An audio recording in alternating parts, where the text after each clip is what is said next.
Hello everyone, Mr. John here from Areteem Institute with this week's Thursday Tidbit, where we're going to be talking about weather forecasts and PoP there.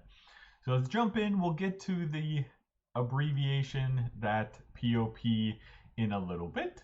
But what is our inspiration here? Well, a lot of the country is either getting winter weather, storms, rainstorms, depending on the places, things like that.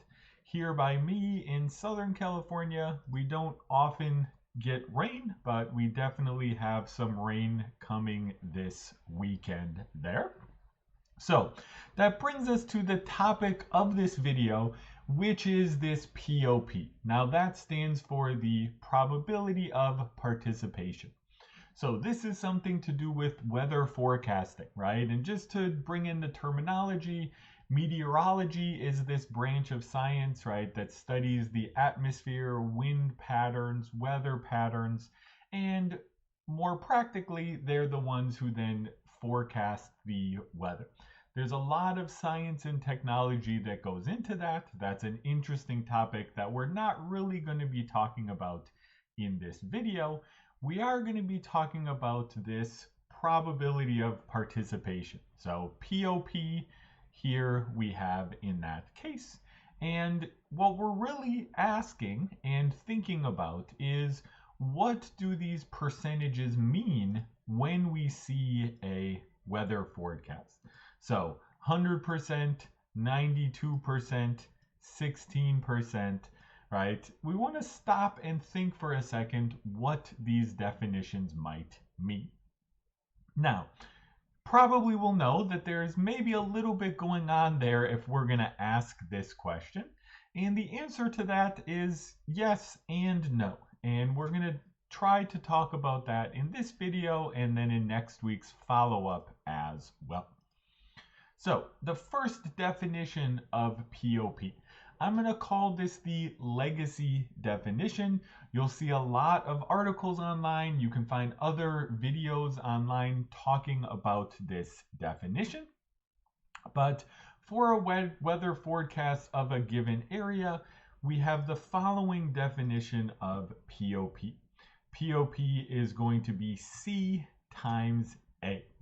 Now, that definition isn't too helpful until we talk about what C and A are. C is the confidence. So we have these two portions there. C is going to be our confidence, aka the estimated probability of rain or snow, right? I'm just talking about rain because that's what we're getting here in that weather forecast we talked about, but the more official word, of course, would be precipitation. And there's a lot of other science that goes into that, right? How much rain is needed for it to be counted as it rained, or how much snow is needed. There's all of those things defined in different places as well. But let's not get too much more complicated than we need to in this case there. Now here's the interesting portion of this legacy definition, at least. We have this other factor of the area. So we have this A means the area, or estimated fraction of the area that gets rain. Now, with that in mind, I want to bring attention, we're not going to talk too much about this today, but this will come into play in some of the questions for next time and in next week's video. When we say fraction of area here, we are talking about of a given area above. So just to quickly talk about that in this scenario, this will come up in the second definition a little bit as well, right? If, for example, we have a weather forecast for your city is a pretty big area. Maybe sometimes when it rains, it doesn't rain on the entire city. So when we say that A is the area here, well, we might be 100% confident that it's going to rain tomorrow, or maybe if we're 100% confident, maybe it's better to say I'm 100% confident it's going to rain in the next hour. But maybe only the top or northern part of your city gets rain. So in that scenario, you might have something like a high confidence, but you're also estimating that only half of the city is going to get rain. And then that would factor into this probability of precipitation formula that we have there. So we just did kind of a verbal example, but let's look at another example of this here. So if a meteorologist is 80% confident that there will be rain in 50% of the forecasting area, what is the PoP? Probability of precipitation. So when we see 80% confident, this is telling us that C is 80%, right? We have all of our different pieces of information in our formula, which I'll review in a second. If we also have here in 50% of the forecasting area, right, that is telling us that the area that we are predicting is 50% of that area. And then combining these, we can get that the probability of precipitation is equal to C times A. So 80% times 50% is going to be 40% in that scenario here. So pretty simple formula. And just as a little bit of an explanation, we'll talk about this more in next week's video as well. But you can think about this in terms of actual probabilities, right? So for example, if we think about this, right, 80% chance, let's pretend that this meteorologist is correct.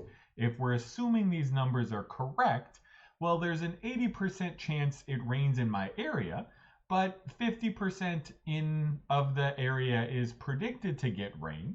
So what's the actual percentage chance that a specific point, if I choose a point in my city, this 40% would actually be the probability that that specific point gets rain. So that's how this kind of formula does make sense and kind of is used and was used for predicting and telling people what their prediction of rain was or snow in a given area. Now, the other definition here is the simplified definition in this scenario. Now, I don't necessarily want to say modern, right? This was used in the past. This is what is used, say, by the National kind of Oceanic and Atmospheric Administration. The NOAA uses this definition.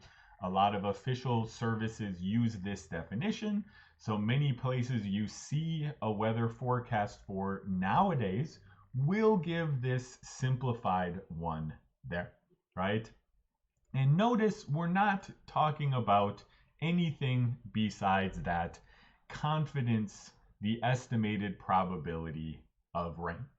Now, the main difference here is, again, going back to this of a given area. Here we have somewhere in the area. So now if there's a 50% chance, if the weather service says 50% chance of rain in your city, they mean somewhere in your city. So, oh, if you say it didn't rain by me, but it rained, right, in the northern part of the city, that is rain. It's somewhere in the area that you're talking about there. So let's talk about some questions to look at comparing these two definitions. So really what I want you to think about that we'll talk about more in next week's video is how are these definitions different? How are they the same? How are they maybe more the same than we might think in modern times? Things like that as well. But for a first question, just practicing with this legacy definition, confidence of getting rain times the estimated fraction of area there, give two different ways. There's actually infinitely many ways you could do this, but give two different ways that the PoP could be 50%. And compare those ways to 50% using the simplified definition that way as well. So what about our second question? And this is where things get a little bit more interesting, I would say, too. In the legacy definition, if you use one specific value of A, it will lead to the two definitions being exactly the same. What is this value of A? Now, this question maybe seems more complicated than it is, but even thinking about it in terms of those two equations, what value of A would just make it disappear, and we would just have the C there. And it's maybe slightly less mathematical, but think about this in terms of technology, engineering. As these technologies have improved, why does this value of A make more sense than it did in the past? Why is that something that isn't so crazy? You might kind of initially say, oh, well, this value of A, we shouldn't be using this simplified definition, but you can actually do some justification that it makes more and more sense to do it in that simplified way as technology has improved. Again, really the goal is to think about comparing and contrasting these definitions for next week's video, in which we'll discuss that more. So stay tuned for that continuation next week. Subscribe to the channel so you don't miss it out. If you liked this video, it really helps me out. Share some comments with either discussion of these different definitions here, ideas for new topics in the comments below. Always like to hear from people, whether it's here or in other channels. That's a great way to build the community as well. Otherwise, I will see you all next time. Thank you for watching. Goodbye.